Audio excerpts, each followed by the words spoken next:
बाळा, नको रे ती सोन्याची अंगठी घेऊ. एकमेव अशी आठवण आहे ती तुझ्या बाबांची. त्यांनी खूप कष्ट आणि मेहनत करून माझ्या आनंदासाठी ती अंगठी मला आमच्या लग्न वाढदिवसाच्या दिवशी गिफ्ट दिली होती. आणि त्यांनी सांगितलं होतं, अगं सरिता, तू अजिबात काळजी करू नकोस. मी गेल्यानंतरची अंगठीकडे पाहून तुला माझी प्रत्येक वेळेला, प्रत्येक क्षणाला माझी आठवण येईल. आणि जेव्हा तुला उदास वाटेल तेव्हा एकदा ह्या अंगठीशी तू बोल. प्रत्येक वेळेला तुला माझा भास होईल. तुझ्या बाबांच्या आठवणीचं हे प्रतीक आहे. परंतु सरिताताईंच्या मुलाने आणि सुनेने त्यांना धक्काबुक्का मारून आईच्या बोटातील ती अंगठी काढून घेतली आणि सोनाराकडे जाऊन ती विकली. सरिताताई विचार करत होत्या, अरे पैशासाठी सख्खी मुलं सुद्धा कोणत्याही थराला जाऊ शकतात. आज मला स्वतःच्याच मुलांवरती अपमान वाटत आहे. यांना बाप गेल्याचे दुःख नाही, परंतु पैशासाठी दोन्ही मुलांनी मला लुबाडून माझ्याकडील सर्व पैसा काढून घेतला आणि मला बेघर केलं. असा विचार करत सरिताताई रेल्वे स्टेशनवरती बसून रडत होत्या. परंतु त्यांना आयुष्याच्या शेवटच्या टप्प्यावर अशा एका व्यक्तीची भेट होती की त्या व्यक्तीमुळे त्यांना आणि त्यांच्या आयुष्याला पूर्णपणे कलाटणी, आयुष्यातील आनंद काय असतो हे मिळते. परंतु कोण आहे तो व्यक्ती आणि काय नातं आहे त्याचं सरिताताईंसोबत? सकाळी सकाळी विजय गार्डनच्या झोपाळ्यावरती बसून पेपर वाचत असतो आणि त्याची आई सरिताताई अंगण झाडू मारत असतात. अचानक सरिताताईंचा फोन वाजतो. तेव्हा विजय म्हणतो, अगं आई, तुझा मोबाईल वाजतोय, तुला ऐकायला येत नाही का? हातातली झाडू बाजूला ठेवून सरिताताई फोन उचलतात. त्यांच्या मोठ्या मुलाचा, महेशचा मुंबईहून फोन आलेला असतो. पलीकडून महेश म्हणतो, हॅलो आई, कशी आहेस? सरिताताई म्हणतात, अरे महेश बाळा, मी ठीक आहे, तू कसा आहेस? असे विचारताच महेश जोरात खोकतो आणि म्हणतो, आई, माझी तब्येत ठीक नाही. आई घाबरून म्हणते, अरे काय झालं तुला? तो म्हणतो, 1 महिना झालं अंगात ताप आहे. हा ताप काही कमी होत नाहीये. आई म्हणते, मग एखाद्या चांगल्या डॉक्टरांना दाखवले की नाही? तो म्हणतो, हो दाखवले आहे ना, पण काहीच फरक पडला नाही. आई म्हणते, मग तू काही दिवसांसाठी इकडे पुण्याला काय येत नाहीस? अरे इथे ते आपले डॉक्टर कुलकर्णी आहेत ना, लहानपणी तू जेव्हा आजारी पडायचा तेव्हा मी तुला त्यांच्याचकडे घेऊन जायचे. त्यांची औषधं घेतल्याबरोबर तू ठीक व्हायचास. महेश म्हणतो, आई त्यापेक्षा तू इकडे मुंबईला ये ना, तू इथे आलीस की मी बघ आपोआप ठीक होईल. सरिताताई म्हणतात, ठीक आहे, मी विजयला मुंबईचे तिकीट काढायला सांगते. त्यापुढे म्हणतात, आणि हो, सुनबाईला मी विचारत होते म्हणून सांग, आणि तिला सांग की काळजी करू नकोस, कारण आता मी येणार आहे ना तिकडे. त्या बोलत असताना पण महेशने तिकडून केव्हाच कॉल कट केलेला असतो. सरिताताई म्हणतात, अरे महेश, तू काहीच का बोलत नाहीस? पण पलीकडून काहीच आवाज येत नाही आणि त्या फोनकडे पाहत असतात. तेवढ्यात विजय म्हणतो, काय झाले आई? आई म्हणते, अरे विजय, तुझ्या दादाचा फोन होता, त्याची तब्येत ठीक नाही असे सांगत होता आणि मला त्याने त्याच्याकडे बोलवलेले आहे. मग तू माझे मुंबईला जाण्याचे तिकीट काढशील का? विजय म्हणतो, हो काढीन मी तिकीट, पण मग तिकिटाचे पैसे कोण देणार? आई, तू दादाच्या कामासाठी चालली आहेस ना मुंबईला, मग त्याला सांग तिकडून तुझे ऑनलाईन तिकीट काढून इकडे पाठवायला. सरिताताई म्हणतात, अरे बाळा, मी पैशांचे कुठं बोलले? हे बघ, मी पैसे देईन, तू फक्त तिकीट काढून आण. विजय रागाने म्हणतो, हे बघ आई, खरे तर माझ्याकडे वेळ नाही तिकडे स्टेशनवर जाऊन रांगेत उभे राहून तिकीट काढायला. हे दोघे बोलत असताना विजयचा 8 वर्षाचा मुलगा अक्षय दुरूनच बघत असतो. विजयचे लक्ष त्याच्या मुलाकडे जाते आणि तो म्हणतो, ठीक आहे, जमले तर काढतो. अक्षय म्हणतो, बाबा, तुम्ही आजीला नेहमी रागावून का बोलत असता? विजय अक्षयवर जोरात ओरडतो आणि म्हणतो, हे बघ अक्षय, तू मला अजिबात काही शिकवायचे नाही. जा, गुपचाप जाऊन तुझा अभ्यास कर, समजले ना? विजय त्याच्या बायकोला आवाज देऊन बोलावून घेतो आणि म्हणतो, अक्षयला नीट सांग, नाहीतर एखाद्या दिवशी त्याची खरडपट्टी काढेल. अक्षय त्याच्या खोलीत निघून जातो. तेव्हा मोठी सून सरिताताईंना म्हणते, माझ्या घरातील वातावरण तुमच्यामुळे बिघडते, असे बोलून रागाने निघून जाते. संध्याकाळी सरिताताई मुंबईला जाण्यासाठी बॅग भरत असतात. तेव्हा ऑफिसवरून येताना विजय सरिताताईंना मुंबईला जाण्याचे तिकीट आणि त्यांच्या बीपीच्या आणि शुगरच्या गोळ्या आणून देतो. गोळ्या हातात घेऊन सरिताताई विचारतात, याचे किती पैसे झाले? विजय म्हणतो, आता छोट्या छोट्या खर्चांचे माझ्याकडून हिशोब घेणार आहेस का? आई म्हणते, मी हिशोब कुठे मागत आहे बाळा, मला असे विचारायचे होते की पैसे कमी पडले का? तेव्हा विजय म्हणतो, आई मी काय तुला ओळखत नाही का? तू वरून जेवढी साधी भोळी दिसतेस तशी अजिबात नाहीस. बाबांच्या मृत्यूनंतर मिळालेले 1.5 लाख रुपये तू तुझ्याकडे ठेवून घेतलेस आणि आता ते सर्व पैसे तिकडे मुंबईला जाऊन दादाला देणार आहेस. मला काही समजत नाही का? थांब, मला तुझी बॅग चेक करू दे, असे म्हणून बॅगेत भरलेले आईचे सगळे कपडे बाहेर काढतो. बॅग चेक करताना सरिताताई म्हणतात, अरे महेशची तब्येत ठीक नाही, थोडेफार पैसे जवळ असलेले बरे. तेव्हा विजय म्हणतो, आई तू वेडी झाली आहेस का? जो वर्षातून 1-2दा येऊन त्याचे तोंड दाखवतो त्याला तुझी एवढी काळजी, आणि आम्ही इथे दिवस रात्र तुझी सेवा करतो, ते सर्व फुकट आहे का? विजयला बॅगीमध्ये खालच्या बाजूला 2,000 रुपयांचा नोटांचा बंडल दिसतो. ते पैसे पाहून विजय म्हणतो, एवढे पैसे घेऊन जाण्याची काही गरज आहे का? सरिताताई म्हणतात, मला महेशवर भार होऊन जगायचे नाही. मग त्या नोटांच्या बद्दल मधले काही पैसे काढून घेत विजय म्हणतो, मग आई आमचा सुद्धा थोडाफार भार कमी कर ना. सरिताताई म्हणतात, असे करू नकोस बाळा, कमी जास्तीला माझ्याकडे पैसे असावेत म्हणून घेतले आहेत ते मी पैसे. पण महेश पैसे घेतो आणि बाकीचे पैसे बॅगेत ठेवतो आणि बाहेर काढलेले सर्व कपडे बॅगेत कसेही भरतो आणि बॅग उचलून म्हणतो, आता पटकन चल, तुझी ट्रेनची वेळ होईल, स्टेशनवर लवकर पोचायला हवे. सरिताताई म्हणतात, अरे विजय थांब ना, मला अक्षयला तर भेटू देत. तरी तो आईच्या हाताला धरून बाहेर घेऊन जातो. रेल्वे स्टेशनवर गेल्यानंतर आईला ट्रेनमध्ये बसवतो आणि तिच्याशी काहीही न बोलता निघून जातो. काही तासाने सरिताताई मुंबई रेल्वे स्टेशनवर पोहोचतात. तेव्हा त्यांना घरी येण्यासाठी त्यांची मोठी सून आरती स्टेशनवर आलेली असते. ती म्हणते, आई पटकन चला बाहेर, रिक्षावाला थांबला आहे. पण तिला सासू जवळची बॅग हातात घ्यावी वाटली नाही. त्या दोघे रिक्षात बसतात आणि काही वेळाने घरी पोहोचतात. सरिताताई मुंबईला आपल्या मुलाच्या घरी पहिल्यांदा आलेल्या असतात. त्याच्या आलिशान घर पाहून त्यांना खूप आनंद होतो. त्यांना वाटते की माझा मुलगा खूप कर्तृत्ववान आहे, म्हणूनच त्याने स्वतःच्या हिमतीवर एवढे मोठे घर खरेदी केलेले आहे. घरी पोचल्यावर लगेचच त्या आरती बरोबर महेशच्या रूममध्ये जातात. महेश झोपलेला असतो. सरिताताई त्याला जवळ जाऊन त्याच्या केसांवरून हात फिरवतात. तेव्हा तो जागा होतो आणि आई आल्याचे पाहून त्याला आनंद होतो.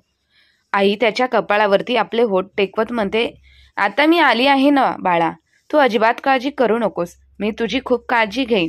हे ऐकून महेशची बायको म्हणते, आई खरंच, जर काळजी घेतल्याने हे बरे झाले असते तर मीही त्यांची काळजी घेतली असते. पण डॉक्टर म्हणाले आहेत यांना औषधांची गरज आहे, काळजीची नाही. यावर सरिताताई म्हणतात, अगं जा ना मग, त्याच्यासाठी औषधे घेऊन ये. आरती म्हणते, 4 महिन्यांपासून हे अंथरुणावर असेच पडलेले आहेत, कामधंद्याचा तर काहीच पत्ता नाही. यांच्या औषधांवर सर्व पैसे खर्च झालेले आहेत आणि जेवढे पैसे आम्ही ठेवले होते तेवढे सर्व पैसे यांनी शेअर मार्केटमध्ये घालवलेले आहेत. आणि तुम्ही म्हणत आहात की औषधे घेऊन ये.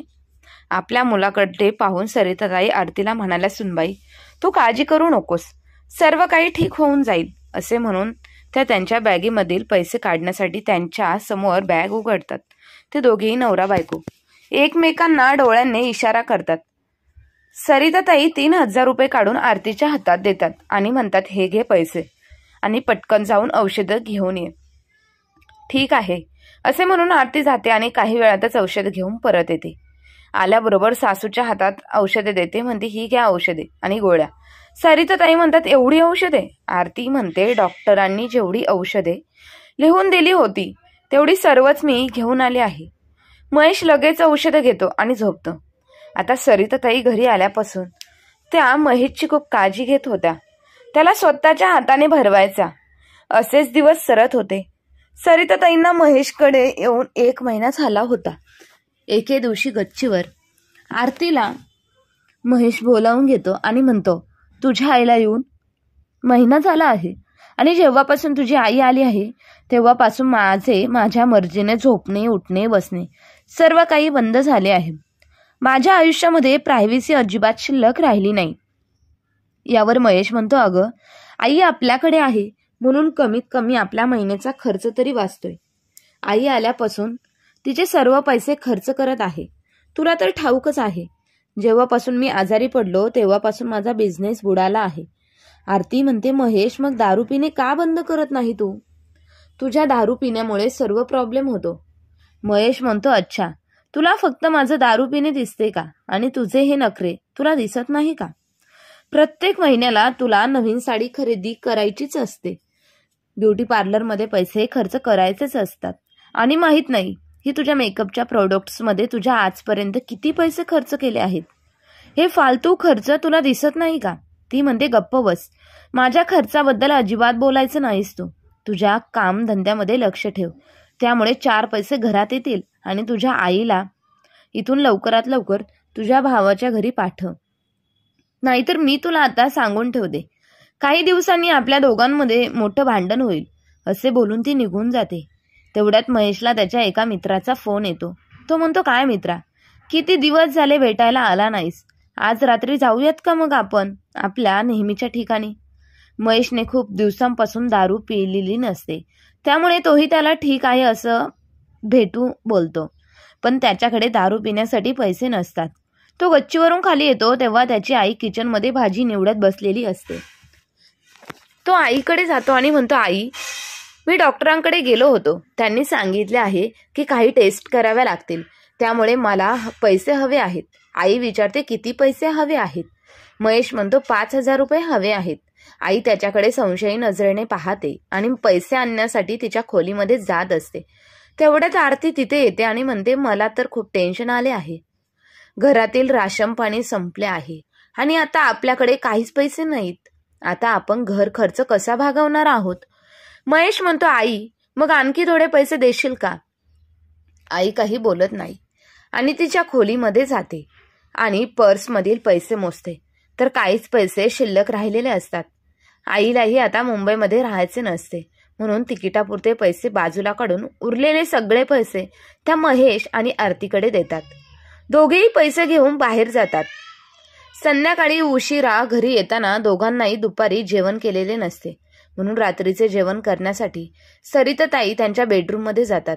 तेव्हा पाहतात तर महेश दारूची बाटली घेऊन दारू पीत बसलेला असतो आणि आरती नवीन आणलेली साडी महेशला दाखवीत असते. आरती जेव्हा सासूला समोर पाहते तेव्हा पटकन ती साडी ब्लँकेट खाली लपवते. आपला मुलगा घरामध्ये दारू पीत असल्याचे पाहून सरिताताई त्याला विचारतात, हे काय चालले आहे? महेश, तू दारू पितोस? महेश म्हणतो, आई, आज बऱ्याच दिवसांनी मी दारू पित आहे. सरिताताई म्हणतात, आता मला चांगलेच ठाऊक झाले आहे की तुमची अशी अवस्था कशामुळे झाली आहे. त्या आरतीला म्हणतात, तू आता मला पाहून ब्लँकेट खाली काय लपवलेस? तेव्हा ती म्हणते, काय नाही. सरिताताई ब्लँकेट उचलून पाहतात तर त्या खाली साडी असते. सरिताताईंना खूप राग येतो. ते म्हणतात, आतापर्यंत घरात किराणा सामान आणण्यासाठी पैसे नव्हते, मग ही नवीन साडी घेण्यासाठी काय गरज होती? आरती म्हणते, आई, तुम्ही मलाच का बोलताय? तुमचा मुलगा घरात बसून दारूच्या बाटल्या आणून दारू पीत बसलेला आहे, मग तुम्हाला त्याच्या दारूचा खर्च दिसत नाही का? फक्त तुम्हाला माझी नवीन साडी दिसली का? सरिताताई म्हणतात, मी यासाठी म्हणते सुनबाई की घरात जेव्हा पैसा येतील तेव्हा तू नवीन साडी घ्यायची होतीस. आता काय गरज होती साडी घ्यायची? आरती म्हणते, माझ्या साडीचा खर्च तुम्हाला दिसतो आणि तुम्ही ह्या वयात 3 टाइम बसून खाता, तो खर्च तुम्हाला दिसत नाही का? अलकाताई म्हणतात, आरती, मला शुगर आणि बीपीचा आजार आहे. 3 वेळेस औषधे घेण्याआधी मला काहीतरी खाणे गरजेचं आहे. आरती म्हणते, मग 3 टाइम खाण्याचा खर्च होत नाही का? तेव्हा महेश म्हणतो, अगं आरती, सोड ना, उगाचच का बडबड करत आहेस? ती म्हणते, असे कसे सोडू? तुम्ही शांत बसा, आज मला बोलू द्या. जेव्हापासून माझे लग्न झाले आहे तेव्हापासून तुमची आई माझ्या मागेच लागली आहे. माझ्या प्रत्येक गोष्टीमध्ये काहीतरी चूक शोधतच असते. हे एक बरे झाले की आपण पुण्याहून इथे मुंबईला आलो आहोत, नाहीतर तिथे असतो तर तुझ्या आईने माझे जगणे मुश्किल करून ठेवले असते. सरिताताई म्हणतात, महेश, ऐकतोयस ना, काय म्हणते आहे तुझी बायको? तू तिला नीट समजावून का सांगत नाहीस? महेश म्हणतो, आई, ती बरोबर बोलत आहे. तू तिथे पुण्यात विजय आणि त्याच्या बायकोला असाच त्रास देतेस का? आई, तुला वेड लागले आहे. महेशचे असे बोलणे ऐकून सरिताताईंच्या डोळ्यात पाणी येते. त्या म्हणतात, अच्छा, आता मी वेडी झाली आहे का? महेश म्हणतो, अगं आई, मला तसं म्हणायचं नव्हतं. हे बघ तू, आता एक काम कर, तुझ्या खोलीत जा आणि निवांतपणे झोप. असे म्हणून तो आईला त्याच्या बेडरूममधून बाहेर काढतो आणि दरवाजा लावून घेतो. आई म्हणते, हे बघ महेश, आता तुझी आई मला ह्या घरामध्ये उद्या दिसायला नाही पाहिजे. आत्ताच सांगून ठेवते. दुसऱ्या दिवशी सकाळी सरिताताईंच्या नातवाची आठवण येते म्हणून विजयला फोन लावतात आणि सर्वांची विचारपूस करतात. तेव्हा विजय आईला म्हणतो, आम्ही सगळे ठीक आहोत आई, कोणाचीही काही चौकशी करण्याची गरज नाही. आई, तुला एक सांगू का?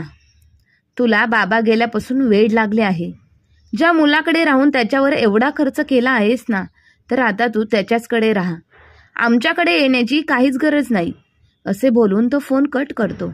सरिताताई रडायला लागतात. काही वेळाने सरिताताई त्यांच्या खोलीतून बाहेर येतात. तेवढ्यात आरती म्हणते, आम्हा दोघांसाठी चहा बनवा. ते दोघे टीव्ही पाहत बसलेले असतात.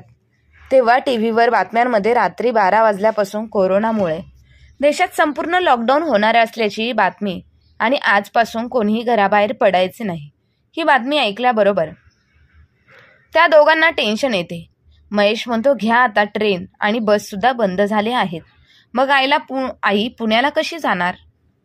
आरती म्हणते, ते सोड रे, पण घरामध्ये जेवढे पैसे होते ते सगळे संपले आहेत. आता घरातील किराणा सामान किंवा इतर घर खर्च कसा भागवायचा? आणि आता बँक सुद्धा बंद आहेत. आता काय करायचे? महेश म्हणतो, आई, तुझ्याकडे काही पैसे असतील ना? तेव्हा सरिताताई म्हणते, नाही रे बाळा, आता माझ्याकडे फक्त पुण्याला परत जाण्यासाठी तेवढेच तिकिटाचे पैसे आहेत. आरती म्हणते, हो हो, ते पैसे सांभाळून ठेवा आणि पुण्याला जाऊन तिकडे खादडत बसा. असे बोलून आरती निघून जाते. तेव्हा सरिताताई महेशला म्हणतात, बघतोयस ना महेश, तुझी बायको कशी बोलते ते?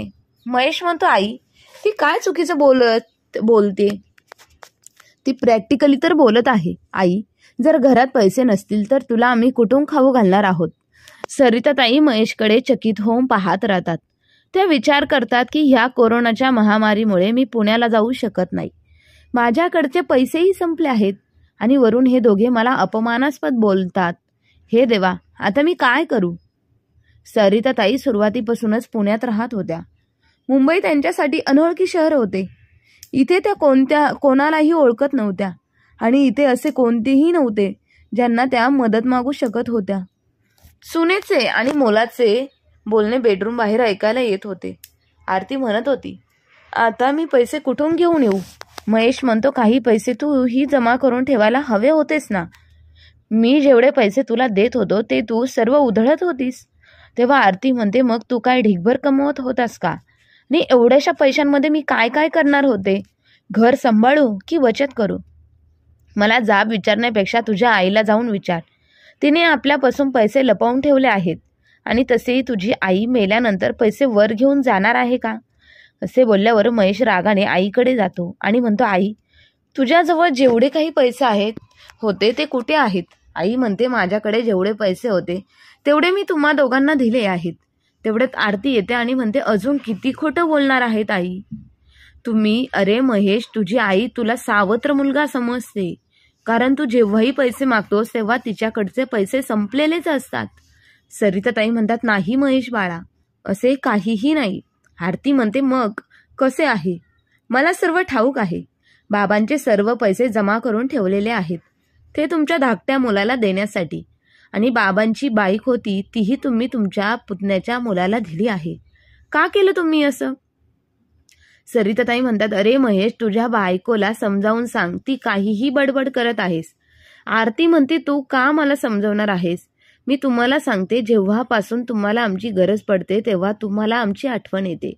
नेहमी म्हणत असतात, माझ्या धाकट्या मुलाला हे पाहिजे ते पाहिजे. अरे, तुम्ही तुमच्या धाकट्या मुलाला तुमची सर्व प्रॉपर्टी देऊन टाका आणि ह्या तुमच्या मोठ्या मुलाला एकदाचे विष देऊन मारून टाका. तेव्हा सरिताताई रागाने म्हणतात, सुनबाई, तू हे काही का बोलत आहेस? तुझ्या आईवडिलांनी तुझ्यावरती हेच संस्कार केले आहेत का? आरती म्हणते, खबरदार, माझ्या आईवडिलांचे नाव इथे घ्याल तर. ती महेशला म्हणते, महेश, इथे माझ्या आईबाबांना मध्ये आणण्याची काय गरज होती का? हे बघा, आई, तुम्हाला जे काही बोलायचं आहे ते मला बोला, माझ्या आई बाबांना बोलायचे नाही, असे म्हणून ती जोरजोरात रडायला लागते. तिला रडताना पाहून महेश आईला म्हणतो, आई काय गरज होती हिचे आई बाबांना मध्ये आणण्याची? पुन्हा तिच्या आई बाबांना मध्ये आणायचं नाही, तुला बजावून सांगतोय. आरती म्हणते, मला सर्व काही ठाऊक आहे. यांचे पैसे कुठे लपवून ठेवले आहेत ते. महेश, जर मी आजपासून 2च दिवस त्यांचे जेवण आणि औषधे बंद केले, तेव्हा मग लपवून ठेवलेले पैसे बरोबर बाहेर निघतील, असे म्हणून आरती सासूच्या खोलीतून जाते आणि सासूची सर्व औषधे बाहेर आणून पाकिटातील गोळ्या वेगवेगळ्या करते. सरिताताई ओरडत असतात, अगं आरती, असे करू नकोस. आधीच लॉकडाऊन चालू आहे, माझी औषधे मिळणार नाहीत, माझ्याकडे पैसेही नाहीत. अगं मला त्रास होईल. पण आरती सर्व गोळ्या एकत्र करून वॉशरूममध्ये फेकून देते आणि रागाने निघून जाते. सरिताताई माझी औषधे म्हणून रडत असतात. महेश आईकडे जातो आणि म्हणतो, आई, तुला माहिती आहे ना तिचा स्वभाव खूप कडक आहे म्हणून. ती तुझे जगणे अवघड करून टाकेल. तुझ्याकडे पैसे नसतील तर ठीक आहे, मला सांग तुझा मोबाईल कुठे आहे? आजूबाजूच्या टेबलवर त्याला मोबाईल दिसतो. महेश मोबाईल घेतो आणि म्हणतो, हा मोबाईल विकून थोडे तरी पैसे मिळतील. तेवढ्यात त्याची नजर आईच्या बोटातील अंगठीकडे जाते. तो म्हणतो, मुलाकडे खाण्यासाठी पैसे नाही आणि तू अंगठी घालून फिरतेस, काय करणार आहेस ह्या वयात अंगठ्या घालून? असे म्हणून आईच्या बोटातील अंगठी काढून घेतो आणि निघून जातो. मुलाचे असे वागणे पाहून सरिताताईंना खूप मोठा धक्का बसतो. त्या रडत आपल्या खोलीतून निघून जातात आणि पलंगावर जाऊन विश्रांती घ्यावी म्हणून पडतात. तर त्यांना आदळ आपट ऐकू येते. त्या खोलीच्या बाहेर येतात तेव्हा आरती स्वयंपाकघरातील रिकामी झालेले डब्बे महेश समोर आणून ठेवत असते. महेश म्हणतो, हा काय आगाऊपणा आहे? आरती रागाने म्हणते, हा आगाऊपणा नाही तर सत्य आहे. आता काय खायला देऊ तुला आणि तुझ्या आईला? घरातील सर्व किराणा सामान संपले आहे. महेश म्हणतो, मग जा आणि दुकानातून जाऊन घेऊन ये. ती म्हणते, हो का? मग किराणा सामान आणायला पैसे लागतात हे ठाऊक नाही का? अगं मग त्याला सांग की नंतर पैसे देतो म्हणून. हे बघ, मी काही असे उधार वगैरे आणणार नाही. मला तर आता पश्चाताप होतोय, का मी या अशा भिकाऱ्या माणसाबरोबर लग्न केलं कोणास ठाऊक. असे बोलल्यावर महेश आरतीवरती हात उचलतो. तेव्हा सरिताताई त्याला थांबवतात आणि म्हणतात, काय करत आहेस तू महेश? बायकोवर हात उचलतोस? असे मारहाण करून काही उपयोग होणार नाही. यामध्ये चूक तुम्हा दोघांची आहे. जर तुम्ही सांभाळून पैसे वापरले असते तर आज अशी वेळ आलीच नसती. त्यापुढे म्हणतात, काय गरज होती एवढे मोठे घर घेण्याची? लोकांना दाखवण्यासाठी हा दिखावा आहे. अशा अडचणीच्या वेळेस तो पैसा उपयोगाला आला असताना. महेश म्हणतो, आई, तू आता मला लेक्चर देऊ नकोस. मग तू का नाही पुण्याला परत जात? नाहीच तुझ्यावर आमचे पैसे खर्च होणार.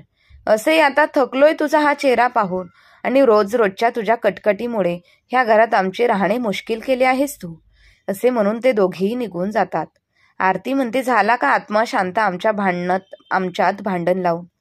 सरिताताई म्हणतात, मी त्यांची भांडणे सोडवत होते पण यांनीच मला दोष दिला. असे म्हणून घरातली पडलेली भांडी उचलतात आणि त्यांच्या खोलीत जाऊन बसतात. तेव्हा त्यांना महेश आणि आरती आतापर्यंत जे काही बोलले ते सर्व आठवत असते.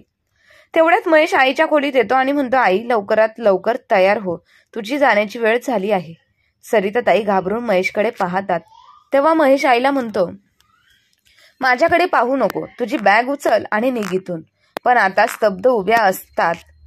महेशची आई बॅग उचलतं आणि आईच्या हाताला धरून बाहेर काढतो आणि दरवाजा लावून घेतो. सरिताताई रडायला लागतात. आता त्यांच्याकडे पुण्याला जाण्यासाठी पैसेही नसतात. काय करावे कळत नाही. त्या तशाच उठत बसत पायी मुंबई रेल्वे स्टेशनवर पोहोचतात. तहानेने आणि भुकेने त्या व्याकुळ होत असतात. त्या स्टेशनवर एका कोपऱ्यात पायरीवर बसलेल्या असतात. तिथे काही पत्रकार आणि वार्ताहर असतात जे गावावरून नोकरीसाठी मुंबईला आलेल्या लोकांची मुलाखत घेत असतात, ज्यांना आता त्यांच्या गावी परतायचे असते. आणि त्या लोकांसाठी सरकारने ट्रेनची सोय करून दिलेली असते. पण त्या ट्रेनमध्ये 60 वर्षाच्या पुढील माणसांचे प्रवास करू शकत नाही असे जाहीर केलेले असते. एका महिला वार्ताहरची नजर कोपऱ्यात बसलेल्या सरिताताईंवरती जाते आणि ती सरिताताईंकडे जाते. सरिताताई भिंतीला डोके लावून विचार करत बसलेल्या असतात. ती महिला विचारते, आई, तुम्हाला कुठे जायचं आहे? तेव्हा त्या सांगतात की बेटा, मला पुण्याला जायचे आहे. ती महिला म्हणते, तुम्ही एकट्याच आहात का? सरिताताई म्हणतात, हो, पण मी आता एकटी आहे असे म्हणून त्या रडायला लागतात. त्या महिलेला सरिताताई म्हणतात, बाळा, मला पाणी आणून देतेस का? खूप तहान लागली आहे. तेव्हा तिथे एका संस्थेकडून त्या प्रवाशांसाठी अन्न आणि पाण्याची सोय करण्यात आलेली असते. तिथूनच ती महिला पाणी आणि अन्न घेऊन येते. सरिताताई लगेच पाणी पितात. ती महिला म्हणते, आई, तुम्हाला पुण्याला जायचे आहे, पण तुम्ही 60 वर्षापेक्षा जास्त वयाच्या आहात, त्यामुळे तुम्हाला प्रवास करता येणार नाही. सरिताताई घाबरतात आणि म्हणतात, असे करू नका, मला पुण्यातच जायचे आहे, मुंबईत माझे कोणीच नाही. ती महिला म्हणते, जर तुमचे इथे कोणीच नाही तर तुम्ही इथे का आला होतात? तेव्हा सरिताताई त्या महिलेला त्यांच्यासोबत त्यांच्या मुलाने आणि सुनेने जे काही वागले ते सर्व काही हकीकत सांगतात. ती महिला म्हणाली, मग तुम्ही एकट्या कशा जाणार? तेव्हा सरिताताई म्हणतात, बेटा, मुंबईमध्ये तर मी कोणालाही ओळखत नाही, पण पुणे तर माझे आपले शहर आहे, तिथेच माझे पूर्ण आयुष्य गेलेले आहे, तर मग मी पुण्यात मी कशीही राहीन. ती महिला विचारते, मग ह्या वयात तुम्ही काय काम करणार? सरिताताई म्हणतात, ह्या वयात तर मला कोणीही कामावर घेणार नाही, मी भीक मागून खाईन, पण पूर्ण माझ्या मुलांकडे कधीच जाणार नाही. देवाने अशी मुलं शत्रूला देखील देऊ नये असे म्हणून त्या रडू लागतात. ती महिला ही मुलाखत चालू असते तेव्हा टीव्हीवर थेट लाईव्ह प्रक्षेपण चालू असते. पोलीस मुंबई रेल्वे स्टेशनवर फोन करून सांगतात की टीव्हीवर सध्या ज्या महिलेची मुलाखत सुरू आहे त्यांचे पुण्याला जाण्यासाठीचे तिकीट कन्फर्म करा. तेव्हा ही मुलाखत एक गौरव नावाचा वकील पाहत असतो. सरिताताई मुलाखत ऐकून गौरवच्या डोळ्यातून पाणी येते. त्याला असे वाटते की सख्खी मुलं स्वतःच्या आईशी असे कसे वागू शकतात. तो त्यांच्या मुंबईमध्ये असणाऱ्या एका पोलीस मित्राला फोन करतो आणि सांगतो की आता टीव्हीवर एक वयोवृद्ध महिलेची मुलाखत चालू आहे. ती मित्र म्हणतो, हो, मी पाहत आहे, खूप वाईट झाले त्यांच्यासोबत. तेव्हा गौरव म्हणतो, तू स्टेशनवर जा आणि मला फोन लावून त्या आईंना बोलायला दे. काही वेळातच गौरवचा मित्र सरिताताईंकडे पोहोचतो आणि गौरवला फोन लावून सरिताताईंना बोलायला देतो. सरिताताई म्हणतात, कोण गौरव? आणि बेटा, तू मला कसा ओळखतोस? तेव्हा गौरव म्हणतो, आई, तुम्ही माझ्या त्या पोलीस मित्राबरोबर पुण्याला या, मग तुम्हाला समजेल की मी कोण आहे. ठीक आहे असे बोलून त्या फोन ठेवतात आणि ट्रेनने पुण्याला पोहोचतात. पुणे रेल्वे स्टेशनवर गौरव त्याच्या बायकोला आणि मुलाला सोबत आधीच येऊन उभा असतो. गौरव सरिताताईंकडे जातो आणि त्यांच्या हातातून बॅग उचलतो आणि म्हणतो, आई, मी तोच आहे ज्याच्याशी तुमचे मुंबई रेल्वे स्टेशनवरून बोलणे झाले होते. असे बोलून तो सरिताताईंना वाकून नमस्कार करतो. सरिताताई म्हणतात, अरे गौरव बेटा, हा, लक्षात आले. मग त्याच्या बायकोला आणि मुलालाही सरिताताईंच्या पाया पडायला लावतो आणि म्हणतो की आई, आजपासून तुम्ही आमच्यासोबत राहणार आहात, तुम्ही संकोच करू नका, आजपासून आमचे घर तुमचेही आहे. गौरव सरिताताईंचे काहीही ऐकून घेत नाही आणि प्रेमाने त्यांना त्यांच्या घरी घेऊन जातो. घरी गेल्यानंतर गौरव म्हणतो, आई, तुम्हाला ठाऊक आहे ना, ज्यांना मुलबाळ नसतात ते दत्तक मुलं घेतात, त्यांना आपल्या मुलाप्रमाणे वाढवतात. मग आज एका मुलाने त्याला आईचे प्रेम आणि त्याच्या मुलाला आजीचे प्रेम मिळावे म्हणून एका आईला आपल्या घरी आणले म्हणून काय झाले? सरिताताईंना गहिवरून आले आणि त्यांनी गौरवला घट्ट मिठी मारली. आज सरिताताईंना गौरव सख्ख्या मुलापेक्षा जास्त सांभाळतो. त्याची बायको पण त्यांची सेवा करते, काळजी घेते. गौरवच्या घरात सरिताताईंना तो आदर आणि मान सन्मान मिळाला जो त्यांच्या पोटच्या मुलांनी देण्याचा साधा प्रयत्नही केला नाही. म्हणूनच म्हणतात ना की रक्ताच्या नात्यापेक्षा अंतकरणाची नाती अधिक श्रेष्ठ असतात. तर मित्रांनो, आजची कथा आवडली असेल तर कमेंट बॉक्समध्ये नक्की कळवा आणि अशाच नवनवीन कथेसाठी आमच्या चॅनलला लाईक, शेअर आणि सबस्क्राईब करायला विसरू नका. धन्यवाद.